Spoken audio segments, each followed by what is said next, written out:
What's up? This is Africa 24 and I welcome you into today's show. The headline is Honest Man is being impeached, something that has really raised a lot of concerns to Kenyans. And why do you think they are trying to impeach the honest man, that is Rigathi Gachagua? Today, the motion was tabled.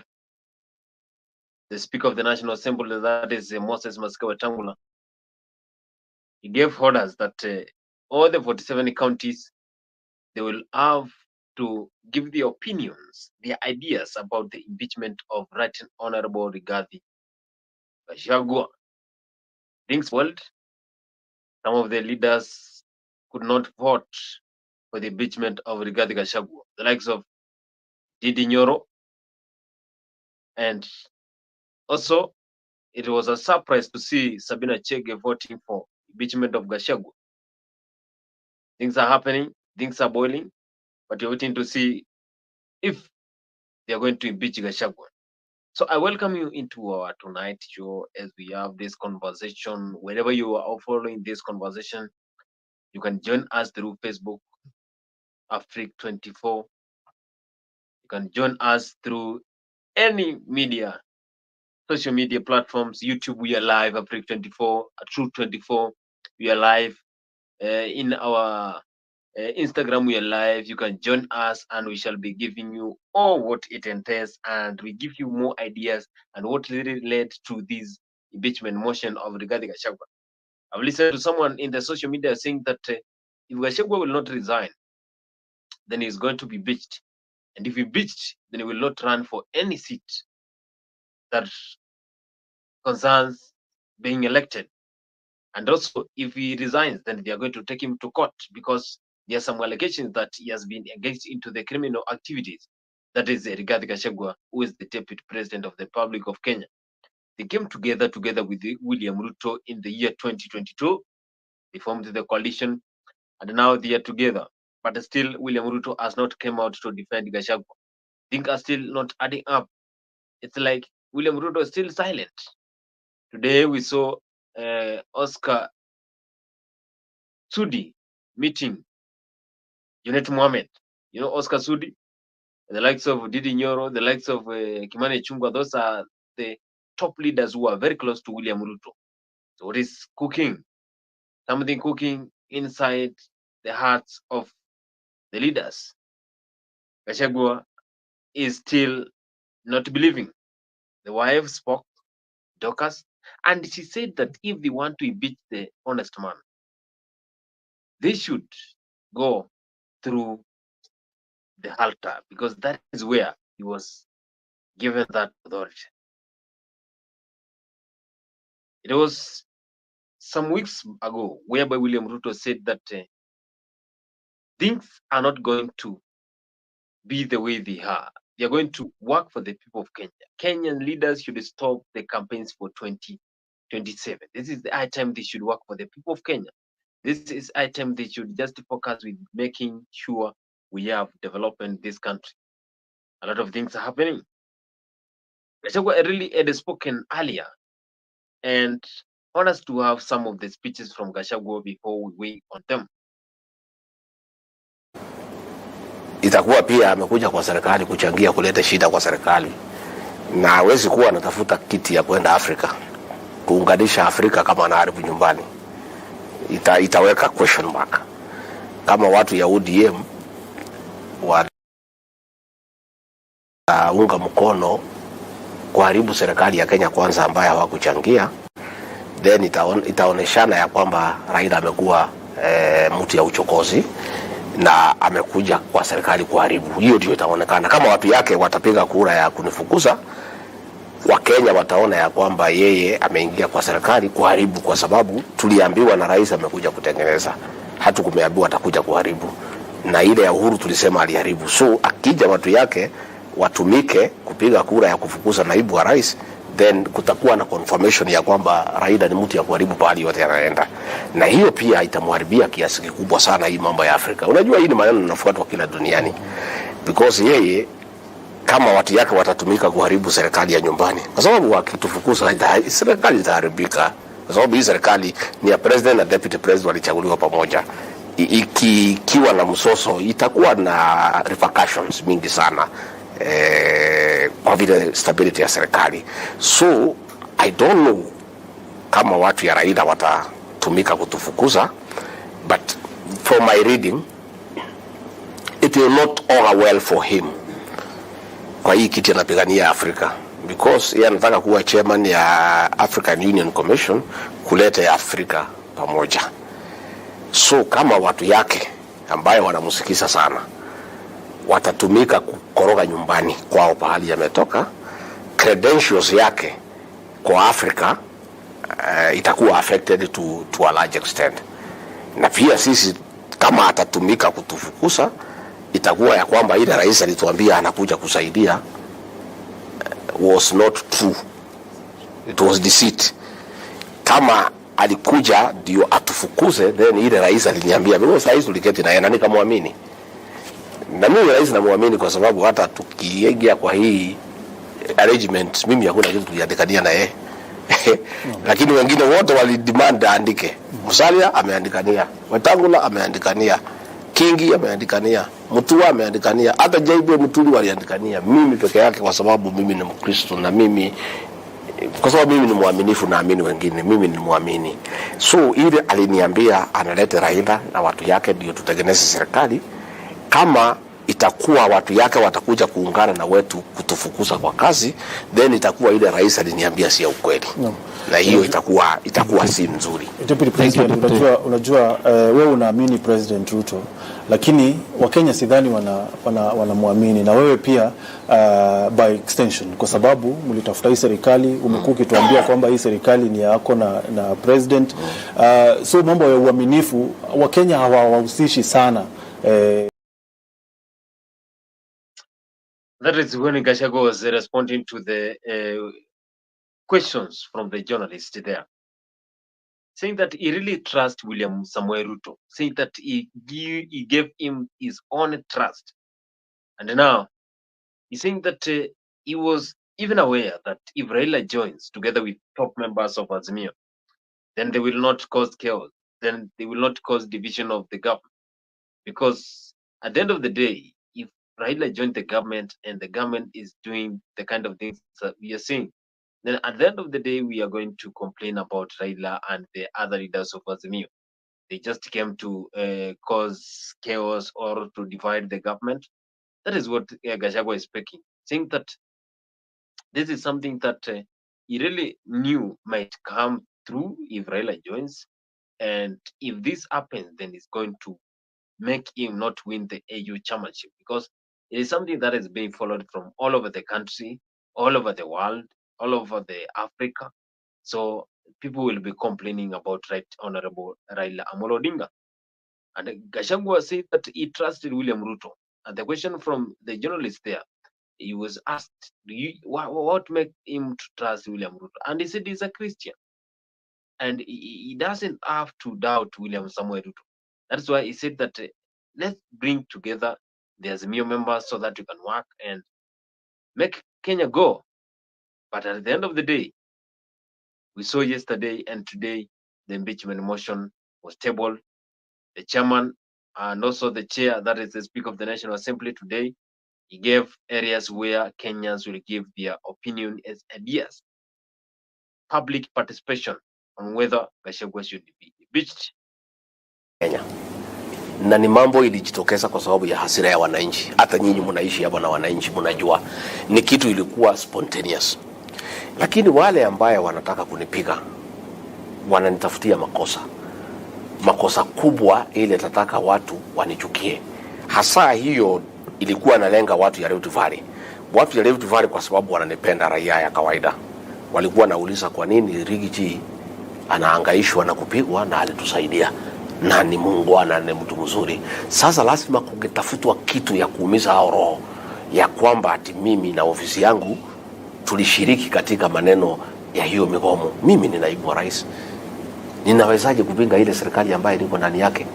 Number 2, wapi ushahidi? Sasa tulikuwa kabla hatujachaguliwa tulikuwa na hiyo tabia, na hiyo ndio shida ilikuwa na akina Bwana Kinoti. mambo ya kuwekelea watu makesi ya uongo kwa sababu ya siasa. Mimi na rais tukaahidi wa Kenya ya kwamba tukichaguliwa hatutarudia tena kutumia vitengo vya upelelezi kueneza siasa. Mimi mwenyewe nilifunguliwa mashtaka ya uongo nikiwa mbunge wa Madera, na ilikuja kuondolewa saa ile tumeingia, wakaenda kotini wenyewe wakaswea affidavit kusema hakukuwa na ushahidi, ilikuwa ni mambo ya kusindikishwa, wanifungulia mashtaka ya uongo. Kuna watu wamekuwa wakijaribu kuhujumu maofisa karibu na mimi ndio wanipake mimi matope. Kama watu ya Gen Z ni wa Rigathi Gachagua, mimi ni mwanasiasa ako na umaarufu sana. Hakuna mwanasiasa yeyote Kenya angetaka Gen Z kuwe nyuma yake. Kama wanataka kunipea Gen Z kuwe ni yangu, nimekubali. Gen Z is a big force. Ukiwa na Gen Z utakuwa rais wa Jamhuri ya Kenya asubuhi. Lakini ukweli ni kwamba na kila mtu anajua, hata ukiuliza wananchi, ile hasira ilikuwa na Wakenya ya finance bill. Nilisema nikiwa Mombasa, nilitoa taarifa nikasema bona hatukusikiza Wakenya vile wanasema. Lakini mimi nimefurahi sana kwa sababu mahakama yetu ya Kenya ni huru. Hao watu yangu walikuwa wanataka kushikwa Friday, waangaishwe, wateswe bila makosa yoyote ndio wapake mimi matope. Mahakama kuu ilisema bana, leteni kwanza hapa ushahidi kabla hamjashika hii watu, kabla hamunda shitaki hawa. Kwa sababu rais wa Kenya alisema wenye kupanga hii maneno ni watu ya Fund Foundation. Fund Foundation inakuwaga Amerika. Ofisi ya Rigathi Gachagua iko pale Karen. Sasa mimi nauliza, watu yangu wanafanya kwa Fund Foundation, rais ndio mwenye kusema, ndio wako na ushawishi mkubwa katika Jamhuri ya Kenya, na kile ametamuka kila mtu anaamini iko namna hiyo. Rais mwenyewe alisema, si mko na hiyo habari ya kwamba wenye kupanga hii maneno ni watu ya Fund Foundation. Sasa wafanyikazi wa ofisi yangu wanafanya Fund Foundation, na ndio mahakama kuu ikasema hapana, hapa iko dosari. Kabla hujashika hii watu usiwashitaki, leta ushahidi hapa, mahakama kuu iangalie kama iko ushahidi ya kutosha, wapelekwe kotini. Na mimi nakwambia hakuna ushahidi iko. Hao ni watu ya ofisi yangu wananisaidia. Watahusikaje kwa mambo ya maandamano? Tena maandamano katika county 35 itapangwa na watu 35 counties katika Jamhuri ya Kenya. Na niulize maidara ya upelelezi, hii maneno yote ikipangwa katika 35 counties walikuwa wapi? Nafikiri ni mzuri tuheshimu Wakenya. Wakenya ni watu werevu, na tukifanya vitu zingine tuheshimu Wakenya. Tusioneshe Wakenya madharau. Wakenya ni watu werevu, hakuna kitu hawajui. Uliza hao majenzi, uliza wazazi wao. Walikuwa kila mtu natoka nyumbani anapewa maji, anapewa fare. Hii ni kitu ilikuwa spontaneous ya kila mtu, na ndio rais alisema okay. That is after what they were saying he is the one who is sponsoring the Gen Z protest in this country. This is something that raised a lot of concerns to the Kenyans, and Kenyans went back to the streets to complain about the finance bill, to complain about the high cost of living, to complain about the governance by UDA, that is the ruling political party in this country. And the leaders who are trying to impeach Gachagua, they are trying to link the protest that was happening where a lot of properties were vandalized by the youth. They are trying to link him to the Gen Z protest. And this is something that he has really denied.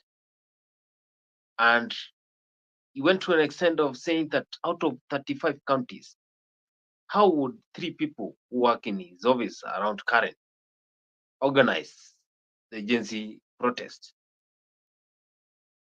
in all those counties?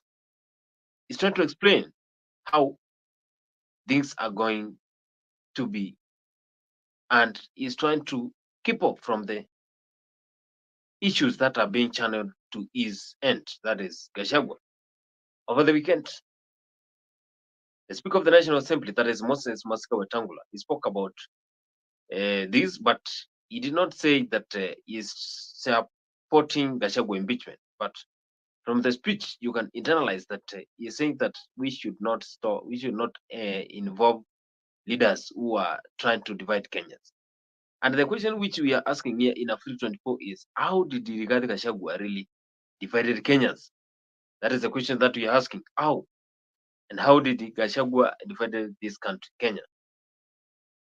Na lazima tukitembea tujue there must be space for everybody. There's always a better tomorrow. Wakati wananchi wanalumbana kila mahali, mimi wanaita wenzangu, makao huyu tunakaa naye katika Parliamentary Service Commission. Wanamwambia, wewe ambia ndugu yangu punguza, teremsha hasira, punguza boli. Because when you get angry, Shakespeare said, courage is not courage if you use it to hit your head against the wall. It is stupidity. Na tunataka tuwe na viongozi ambao wanajua the limit of where to go, what to say, where to say, how to say, and the impact on society. Na kama kuna mtu yeyote anataka kufuruka amani ya nchi, ikiwa ni mimi, nitolewe. Akiwa ni Makau, atolewe. Akiwa ni Kamene, atolewe. Ikiwa ni wewe, atolewe. Because we want peace for everybody. Nyinyi kama viongozi wa bunge, nataka kuwaomba na kuwashauri. Kila wakati mkipitisha sheria, murudi kwa wananchi, muwaeleze hii sheria mmepitisha, how does it impact on wananchi. Sasa mnaona wananchi wanauliza maswali mengi kuhusu transition from NHIF to SHIF. It's your duty. Nyinyi ndio mlipitisha hiyo sheria. Murudi kwa wananchi, mkae na MCS, mueleze, mkae na hawa viongozi wa dini kwa sababu kwa kanisa ndio wanaongea na wananchi, so that we have a seamless transition from NHIF to SHIF. Sisi tukija hapa, mimi sichakuja hapa kwa sababu mimi ni Muluya. Hata sijui kwa nini Mungu alinifanya nikazaliwa Muluya. Nilijikuta tu huko. But the most important thing ni sisi ni wa Kenya. Ukiwa hapa kama wewe ni Mkenya, ukisikia mtu amepigwa risasi kule Vanga, Kwale, au kule Turkana, unasikia uchungu kwa sababu ni Mkenya mwenzako. Sio vile ukisikia mtu amepigwa risasi kule China, the pain you feel is not the same pain you would feel if you are told mtu mmoja amekanyagwa pale Chumvi, amepigwa kule Garissa, kwa sababu ni Mkenya mwenzangu. Patriotic feeling. Na waomba wa Kenya, hasa viongozi, upunguze siasa ya kukata nchi yetu kikabila au kiregion. Kwa sababu katiba yetu inasema every Kenyan has a right to live on property and enjoy peace anywhere and everywhere in our country. Huo unatoka Masaku, huo unatoka Kitui, huo unatoka kule kwetu kwenye tunapenda Busuma na Ingoho, ukiwa unatoka Kisumu kwa kina Obor, ukimpatia chakula kama hakuna samaki si chakula. Ukija hapa kwenu kama hakuna mudhokoi hakuna chakula. Lazima tujue our diversity is the source of our strength. Na ndivyo tutaishi. Mumeambiwa hapa bishop wenu Kingo Wambua, si mnamjua? Yeye amekuwa bishop wetu Bungoma for 21 years. Tukikaa na yeye na headquarter yake na kwangu nyumbani kwenye ninakaa, the difference ni kilomita 1. Tulikuwa tunatembeleana kila siku nikiwa nyumbani. Tunaketi, tunaongea. Yale alitufanyia kule, huwezi kujua si mtu alizaliwa huko. Alijenga makanisa, alijenga shule, aliunganisha watu, aliombea wagonjwa, alifanya kila kitu. Wakati alikuwa amehamishwa kuja Machakos, sisi zote kama viongozi wa Bungoma tulikusanyika katika stadium yetu ya Masinde Muliro. Tukakuwa na misa karibu 3 hours. Hawa Dr. Mukhwana walileta ng'ombe, sijui hizo ng'ombe alipeleka wapi. Walileta ng'ombe, walileta wimbi, walileta kila zawadi. Na yake Kanyaka Bungoma tunamkaribisha kama mtoto wetu. Na yeye sasa ndio bishop wenu. Nimeona jana Popa amemuongeza madaraka ingine kusimamia Machakos na Wote. Mtu mzuri lazima aongezewe. Na mtu mkatili lazima apunguzwe. Tutembee vizuri, tutembee pamoja. Yale mazuri mnatakia Kalonzo, huyo ni rafiki yetu. You know, in a country, whether you are in opposition or in government, we have only one government, ambaye inaongozwa na President William Ruto. Na kama mnapitisha sheria ya NADCO, kama ndugu yangu Kalonzo atakuwa kiongozi wa upinzani, he will be a leader of opposition within the government of Kenya. Sisi ni kitu kimoja. Na kwa Aroma, mimi kama That was the Speaker of the National Assembly, that is Moses Masika Wetangula, speaking. He was saying that he doesn't support anyone who is going to divide Kenya. He is comparing to one of the leaders who served in Bungoma for a long time, almost 20 years. But the relationship between him and the person, that is a leader who was serving in Bungoma, was very close. And that shows how someone from Mukambani could work in Bungoma with a lot of respect, peace, and unite those areas. So it's comparing. There is something that Speaker of the National Assembly is trying to drive, that at any point you should not divide Kenyans. At any point you should just do what Kenyans want. At any point you should just do what will please the Kenya. But you know, he is not coming out clearly because he's the speaker. But he's trying to say Kenya should be one, because Kenya is just a united country. So who is he referring to? This is the whereby some of the allegations are coming from a lot of leaders, that the deputy president of the Republic of Kenya, Gachagua, has been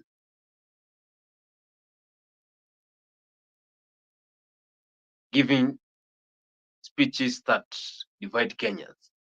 And this is the question that we're asking. Does it mean that if you go to a local area, somewhere where you are from, you should not speak the local language? You should not speak with your mother tongue? That is all what we're asking. And if you're joining the conversation either in Facebook, Twitter, Instagram, X, formerly known as Twitter, you can join Afrique24. You have not subscribed to our channel, join us, subscribe, and give us your ideas about what is happening. Kioni, that is the leader of Jubilee, he spoke. I want us to listen to what he had to say about what is happening. And of course, they don't support impeachment of Gachagua. Wale wako operation kwa Kenya tuone mkono. Hawa wanaongozwa na Steven Kalonzo Musyoka. Na ndio unaona maneno wanaleta mengi ndani ya chama ya UDA. Wacheni wenyewe wacheze hizo vipindi. Sisi wanaokoa Kenya yetu ni siku ambayo tutaondoa William Ruto na timu yake yote waende nyumbani. Na ndio tunasema kuwa dereva, kuwa makani. Tukiingia hivi vipindi vingine hapa katikati, tutakuwa ngumu. Hizi vipindi zilichezwa, tukaacha Chakahora. Hii kipindi ilichezwa, wakakula kondoo ya Uhuru. Hii kipindi ilichezwa, wameenda na Jomo Kenyatta. Kipindi imechezwa, watoto wako nyumbani. Kipindi imechezwa, hospitali hamna madawa. Kipindi imechezwa, sasa makanisa hata nyinyi mtalipa kodi. Halo? Kipindi imechezwa mpaka saa hii tuko hapa, tumesahau ya kwamba Ruto hajatoa jeshi kwa barabara. Sheria ambayo walitumia kuleta wanajeshi kwa Wakenya mpaka wa leo haijatolewa. Kwa hivyo wakati wowote anaweza ita jeshi wakuje kwa barabara. Kwa hivyo tuchunge huyu jamaa wa vipindi. Ukimuona jua ni muongo wa vipindi. Na letu ni kuhakikisha kwamba yeye ameenda na tuko kanisani. Na hata kanisani, kwa sababu nashukuru Bishop kwa kutupa nafasi, lazima pia washirika wawe pia fikira zetu ziko sawa na yale ambayo yanaendelea. Tunaposema Ruto must go, sio Ruto peke yake, ni Ruto na vifaranga yake yote. Na msigoje jamani, msigoje atende lolote la maana. Amekataliwa kule nje, hata hapa nyumbani tuachane na kia weka. Nasema nini na Kiswahili? Ya uzuri mudwa aende. Kwa sababu hii sarakasi, na ninasema tena nikimaliza mimi, na Mwenyezi Mungu atusaidie, do not get drawn kwa hizi vitu vya hii mambo. Unaona kwa Mount Kenya imechezwa, na hata sasa Kioni was saying that Ruto must go. Hey, why do we think that these leaders are saying Ruto must go? And now we don't have that slogan. The slogan that we have nowadays is Gachagua must go. Any leader who will stand in front of Kenyans will say Gachagua must go. You're joining this conversation. You can tell us, why do you think Gachagua is going? And do you really support the impeachment of the honest man, Gachagua, Right Honorable Rigathi Gachagua? One is called Dr. Omambia and their team. I have never met very competent Kenyans on climate change. But climate change and climate carbon market, all that we are dealing with is what you people passed under the Climate Act and Climate Amended. So Speaker, in fact, many of the questions members are asking me is in the Climate Act as amended and the carbon market regulations that some of them were passed. And I really want to thank the House. Honorable Senate, I looked for that Gazette notice. That's why I said, if I can't find it, I'll Gazette it again. But because I have asked the Chief Forest Conservator, we are going there. He's going to operationalize that forest. And I want to assure you, the request for operationalization has been received by the leadership and the board of KFS. They are working on the plans and the resources and mobilization. And take it from me, it will be done. But on climate issues, don't go that route. It's a very, very complicated. And climate carbon, Mr. Speaker, and climate market is international. Even the people we are dealing with, they are the polluters. Who are the polluters? They are not in the global south. They are not in Africa. They are in the global north. So, Mr. Speaker, we will make sure that we deal with this matter. There was an issue on how do we deal with the pollution upstream. Thank you, Mr. Speaker. Mr. Speaker, let me appreciate the Senate, the CS for Finance. And I've just noted that he's lost a lot of weight. I'm offering to give him a goat so he can gain it a little bit. But I thank him for coming and to responding to this matter. Senator Sifuna has asked a very important question. I used to sit in the Public Accounts Committee, and this issue came up for discussion when the Auditor General had raised the concern that the government may not have full control of the e-citizen platform. I've listened to the response given by the Cabinet Secretary, and I want some further clarification on a few issues. Number one, does the government have control of this e-citizen platform?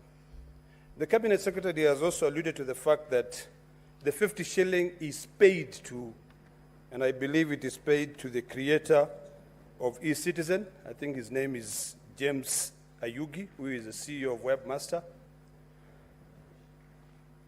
This amount of 50 shillings that you've now sort of like scaled it based on the amount of money which is being paid to the government, is this system going to be leased forever, or was it? That is Senator Ledama Olekina questioning about the welfare of Johnny Badi.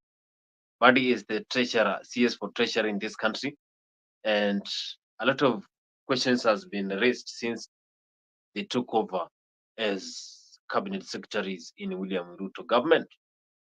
And he's trying to say that he's going to offer a good, because it seems that Badi is very stressed since he took over the leadership as the CS for treasurer in William Ruto government. Do you agree that Senator Ledanama Olekina is saying the truth, that Badi is being stressed, being a leader of this country, controlling the budget, making sure that you know the income and output of this country, you know the market value of this country, money circulation, will stress John Badi? That is what is trending, and of course this is Africa 24. Join us through the comment section there and tell us where you're following the conversation from. Of course, the opposition leaders and the already spoken, and the likes of Kalonzo Musyoka, Eugene Wamalwa, Kioni, spoke about the current situation whereby we are having a lot of abductions, having a lot of people being arrested, and also people being involved in criminal activities. They are complaining. They think that the Inspector General of the Police, Kancha Douglas, is not active. DCI and the rogue police officers who are abducting Kenyans. Let's listen to what Kalonzo had said. This is a free country. We cannot obviously allow them to do that. Umeona maofisa. You see, I've seen their abduction squad. Umeona leo. Wamevua barakoa. The abduction squad. They actually came. So, this is okay. We'll make sure Waititu is out of here. And he's a free person. We have lawyers there with him. And we have advised that he says nothing. He says nothing, so that we can have Waititu out. Lakini kwa nyinyi mlikubali kutolewa. Afadhali sisi tumeng'ang'ana.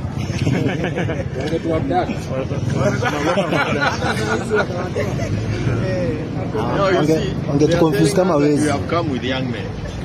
Now they are the ones with the young people ambao wamevaa barakoa. So if it was a question of thuggery, you can actually see from which side it was coming from. What is the name of the DCI? Director Amin.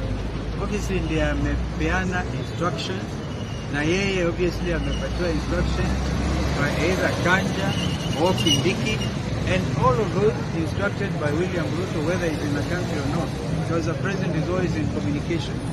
Waambieni ground ni mbaya. It cannot take it. Nothing, no reason. But what actually is amazing, they came out and you now saw for yourselves, and you have all those pictures. I thought pengine kuna mtu akona homa anajifunika. So that is now the standing operating group of abductors. We will not allow them. It's part of the uniform. We will not allow them. You can take that one to the bank. Even if it means all of us Kenya hii tutoke tuseme kila mtu mwenye barakoa na hakuna COVID aitoe, so that we know who they are. Wanavaa barakoa, and the only time they remove barakoa, they lie to us. So you're either wearing a barakoa, that is William. When he is not wearing it, he is telling lies to Kenya. So have you established contact with Waititu when you said? No, we are in touch with Edward and the chaser. So I spoke to Edward and I was on the way. So we have our colleagues, lawyers who are in there, but senior counsel Dr. Stephen Kalonzo Musyoka is supposed to lead the team. In a situation where there are lawyers who are junior, when the senior arrives, it takes over. And that is why Senior Counsel Kalonzo Musyoka was here today. And it's very shameful that an institution like this one can actually behave in a primitive manner as they have behaved this morning. And they're not just dealing with lawyers, they are dealing with the 10th Vice President of the Republic, who is also a senior counsel. They are dealing with Wamalo, a former Minister for Justice, and we are being treated like hooligans at the gate. This office is a public institution. It should be open to the public, and especially for lawyers who have a brief to represent their client. You cannot be denied access to your own client. So we are telling the DCI and his team, they will answer for it. We are definitely not going to leave it here, but also we are not going to be intimidated, because the intention is to harass and intimidate the opposition, particularly on the issue of abductions, which we addressed yesterday in Kitengela. We will not stop addressing and calling out the march of justice for all the victims who have been abducted by DCI and other rogue masked officers. And today we've seen the Subarus, we've seen the officers in masks. Actually, it's so good I saw that. Yes. Let me say, I watched a very interesting program this morning on Spice FM by presenters Eric and Abdul. And the subject was, Kenyans are so desensitized that they can live with any situation. They have been abducted, they have been killed, some children die in school, and then as long as it is not affecting you, you feel it's okay. Now, that message was very strong. I wish they can replay that. And people were calling from all over, from Nandi, from Kericho, from Mombasa. We must change the way this country is governed, and we thank the Gen Z generation. Sasa ni generation zote. Stephen Kalonzo Musyoka speaking about the situation whereby a lot of people are being abducted, and also rogue police officers attacking and arresting people. After Morara Kebaso was arrested, Ferdinand Wetitu was also arrested, and also things are not adding up when it comes to the government of William Samoei Ruto. They are really condemning the current situations whereby people are being abducted, and also people being arrested anyhow. That is Kalonzo Musyoka together with Eugene Wamalwa. Those are the opposition leaders. This is after William Ruto and absorbed Raila Amolo Odinga. You know, Raila has been the official opposition of this country, and you even heard Junet Mohammed saying that they were not just born to be opposition. They can also join the government. That is where they joined William Ruto during the broad-based government formation. And during the tour of William Ruto and Gachagua in the Lake region, they assured him that they can join and make him the kingpin in the area.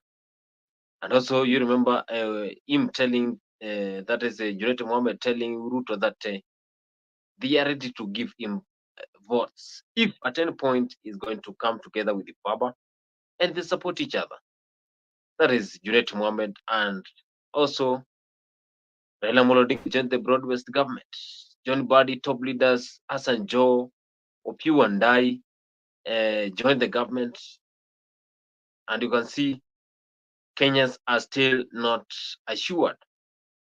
If you are a leader and you're following this conversation, Kenyans want to know what is the next step for Kenya in the next 2 to 3 years.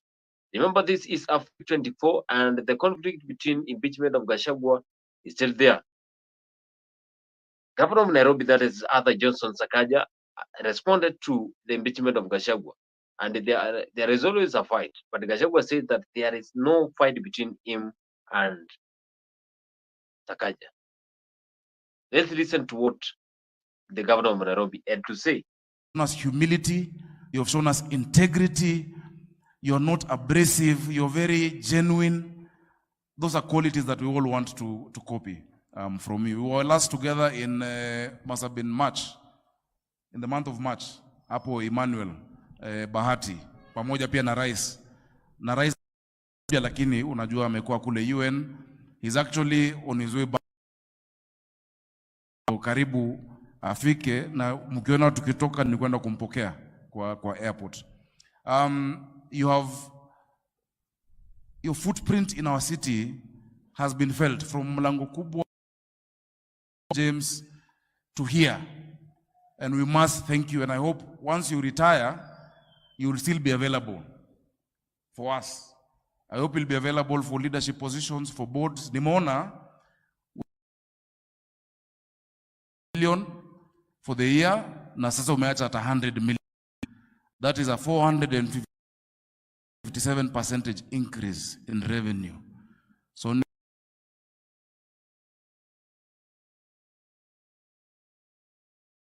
kikupatia appointment ya revenue board, tafadhali usikatae.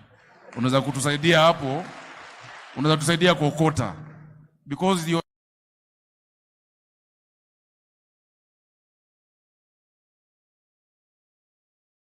Oginde kule EACC, they leave a strong mark.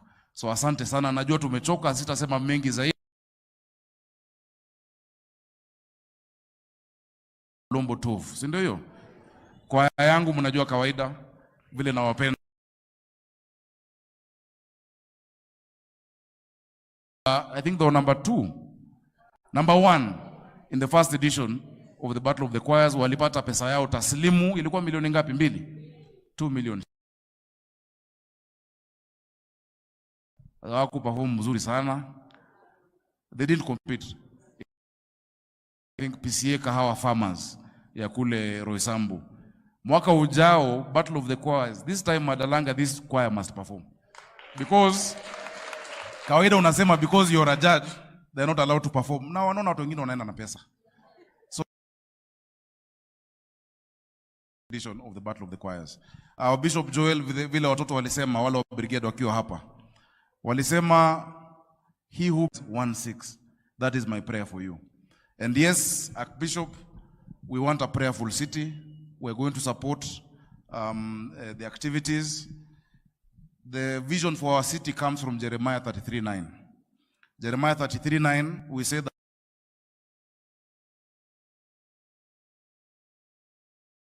give you renown, shall give you praise and glory when others see what you've done for our city. That is our prayer for Nairobi. Support, we shall waive the charges. Kama ni Uhuru Park mnataka mtatumia bure, kama ni kwenda wapi na wapi nitawapatia waivers. Hiyo mziki, but muendelee pia kutuombea. Tunashukuru Mungu kwa miaka miwili ambao tumekuwa kwa kiti, what is been able to do for us in Nairobi County.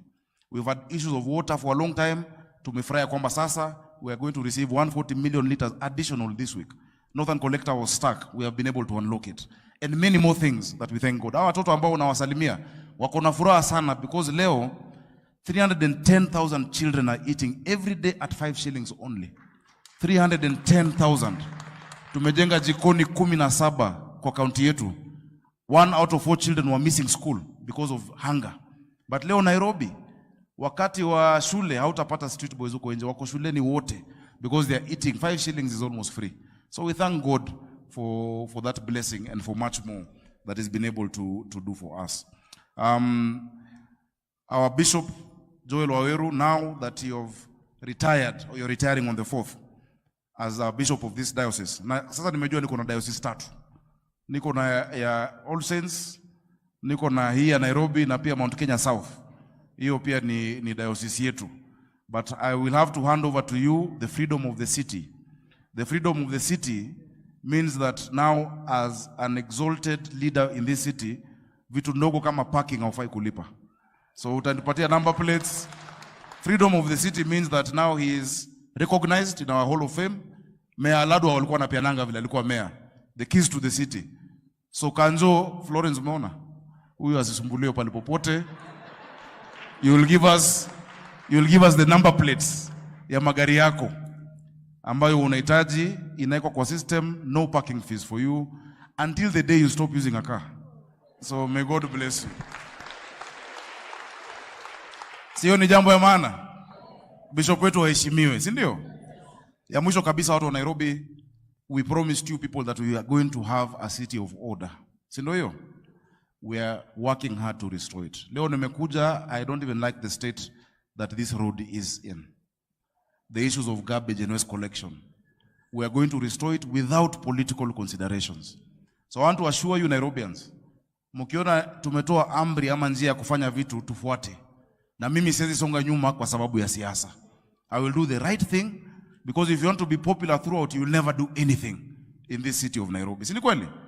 So hiyo siasa ingine itakuja huko mbele, but we are going to continue doing the right thing, cleaning our streets, making sure the matatus are where they're supposed to be, where our traders are where they're supposed to be. Last year, 52 women died in Londiani because of selling on the road. When I choose to move people from the road, watu wanaita siasa. Sitakubali siasa hiyo.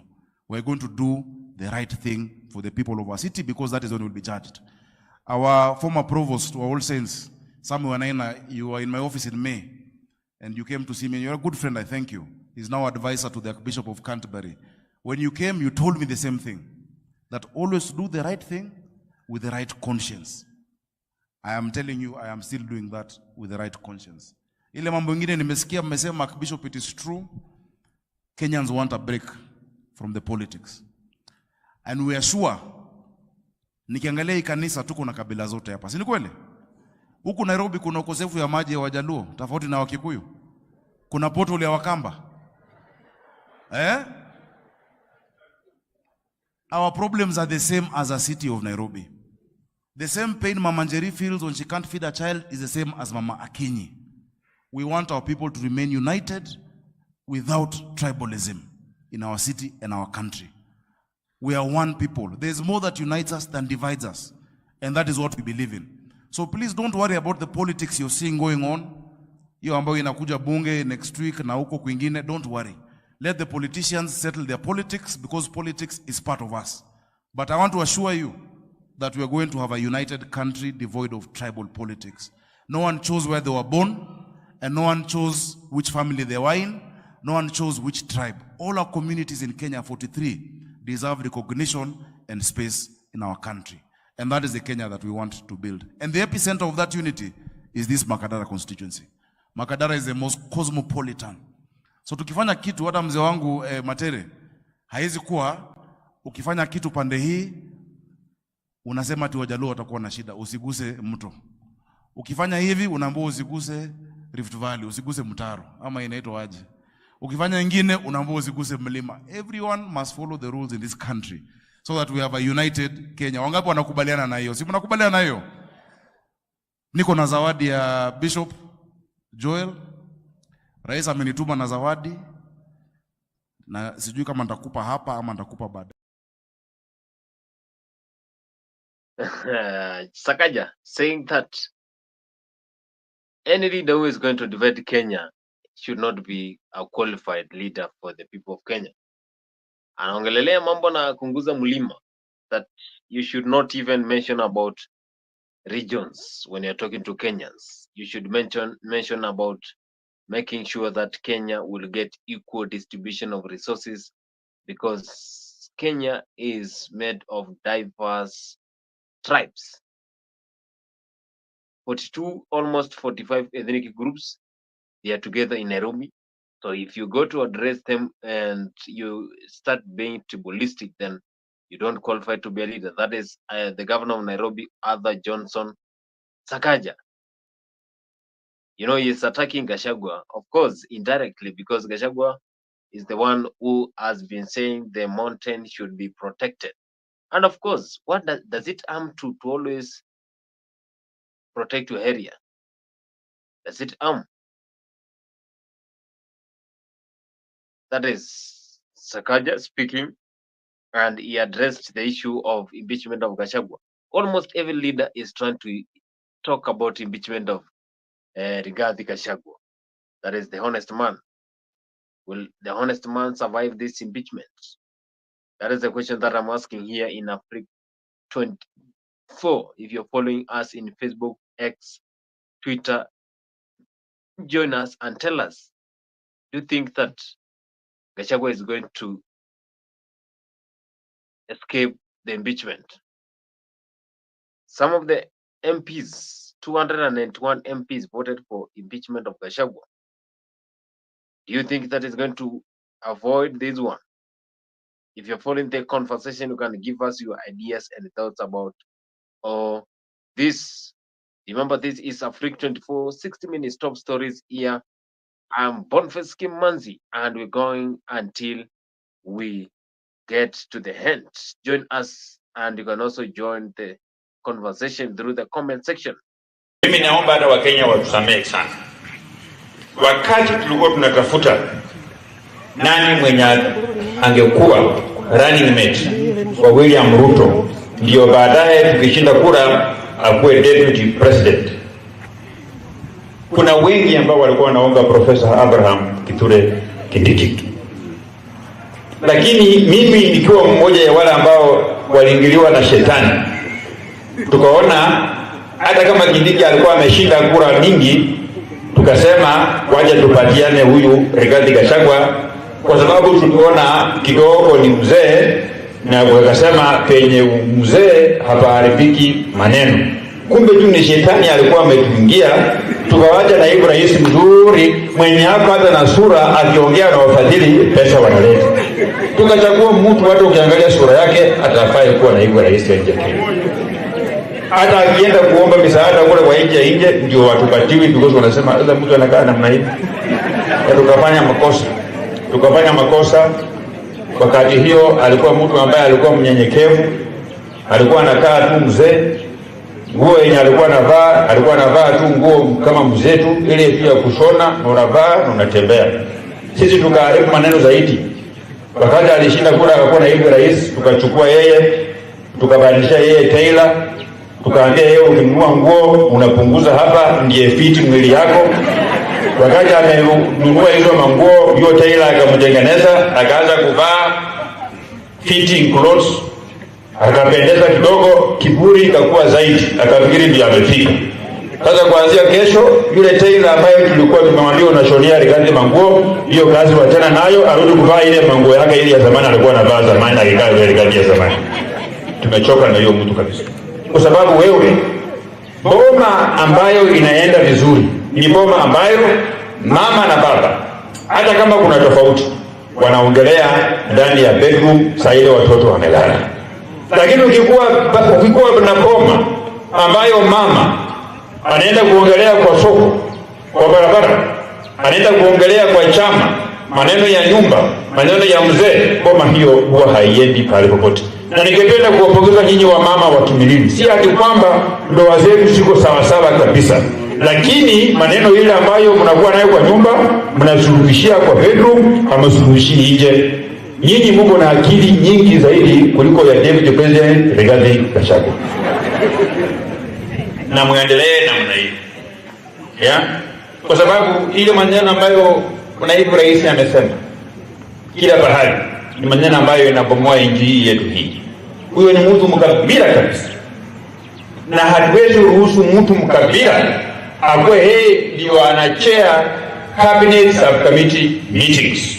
Unajua cabinet subcommittee meetings ndio kamati ambayo inatoa agenda ya full cabinet meeting. Na yeye akiangalia kama iko kitu ya ile nyingine anaondoa. Kama iko maneno ya Nzoia, kama iko maneno ya stadium ya Bungoma, maneno ya barabara ya Bungoma, Rigathi Gachagua anararua atikura yenye tulipiga William Ruto hajai kutosha kama ile kura ambayo watu ya Madira na watu ya Nyeri walipiga. Na ndio umeona yeye alikuwa anapinga na kuzuia pesa ya wakulima. Hadi kwa sababu hiyo madeni ya Nzoia ya wakulima alisi watu wa Nyeri walikula hiyo miwa.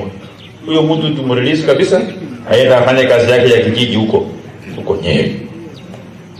Nyinyi mnasema huyo mtu aende ama asiende? Hiyo mswada ya kumpeleka nyumbani ikikuja bungeni, mimi nipige aende nyumbani ama asiende? Aende nyumbani. Haya, wewe Rigathi Gachagua umesikia, wananchi wa Kimilili wameniambia mimi nipige kura ya kukupeleka nyumbani. Kwa hivyo kuanzia Dismas Barasa saying that he has already voted for impeachment of Gachagua. He's ready for Gachagua to go home. That is Dismas Barasa saying it is high time now Gachagua should just pack and go. He's just speaking without fear. He's speaking this to the Deputy President of the Republic of Kenya. Does it mean that our country is having a lot of freedom, such that even the leaders can speak to their elders in such an open manner without fear? Because when I follow what is happening in Uganda and other countries, a speech from a leader who is just below the other cannot speak like this. And also they are talking about the Deputy President of the Republic of Kenya. They are saying he must go. It's comparing him together with the clothes that he wears. That is Dismas Baraza. So if you're joining the conversation, you can tell us, do you think it is fair? And does it mean that our country has a lot of freedom? Freedom that has made leaders to speak without fear. A freedom that has given leaders freedom, that is the ability to speak without fear. Region, the biggest challenge we have had is funding of our roads. Contracts are awarded, but there is no funding. As Cabinet Secretary for National Treasury, my job is to help the President get money to do development, to complete the development projects which have stalled. When you move across the country, all road projects have stalled. I am going to make sure that I help the President get resources to restart all the roads across the country, to pay all the pending bills of 166 billion for roads and have the contractors back on road. We have a challenge, we have a problem with insurance in the public transport. The day before yesterday, I had a team of leaders from the public transport sector in my office. They are struggling. There is no insurance company which has accepted to underwrite the insurance of the public transport because of indiscipline in the public transport. Matatu is chaotic. Border chaotic. Probox, sasa zaidi. First of all, public transport, we want discipline.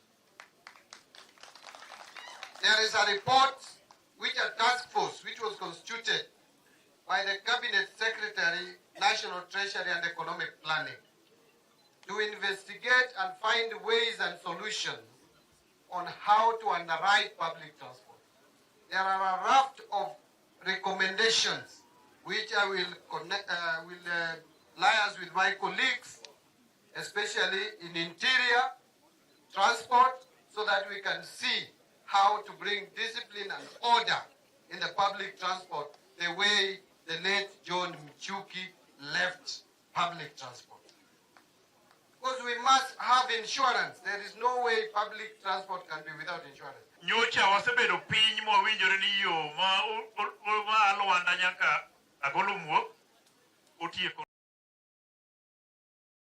Leaders in Siaya, they are celebrating. They are saying that they support John Badi. John Badi is the cabinet secretary for the treasury in this country. And you can even hear from what he's saying that he's going to make sure that the president of the Republic of Kenya will just perform in the next 2 to 3 years.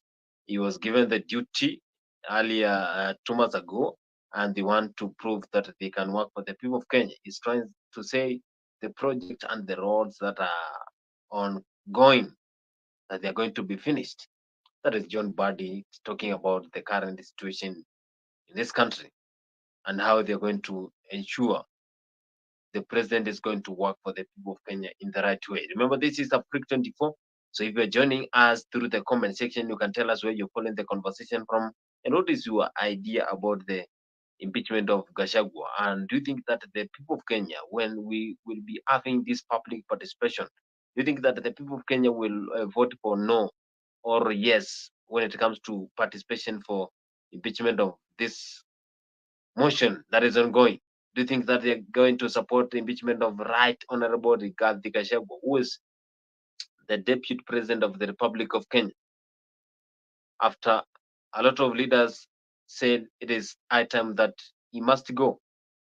And they were elected together with William Samoei Ruto with the Republic of Kenya. Are we going to separate one and leave one, or they're going to just go all of them? Just a question. You can answer the question through the comment section there, Africa24, and we are going to be together. Kwa mwanzo wa maisha yangu kubadilika, bunge la 12 nilikasirika, ilikuwa imezidi, nikaja nikataja jina. Maisha yangu ilibadilika, ikabidi sasa nitembee na askari kila pahali, na nikaongezewa na askari. Nashukuru bunge hili walinisaidia sana. Hii shida iko na ilikuwa imeletwa mpaka kuzungumza, inakuwa ukizungumza. Mimi nataka nimalizie kwa kuwauliza sisi wote tuweze kutembea barabara ya umoja, tuungane, tushirikiane, tufanye kazi pamoja. Sisi hawa wananchi, mmesikia askofu walisimama mbele ya madhabahu wakatuombea, na walituombea tupate nafasi ya uongozi, na hiyo nafasi ya uongozi Mungu ametubarikia, tumepata. Nafasi ambayo iko sasa yetu kama viongozi ni kujenga taifa letu, kupanga maendeleo ya barabara, ya maji, ya shule, ya elimu, ya mahospitali, ya ajira ya vijana wetu, mambo ya housing.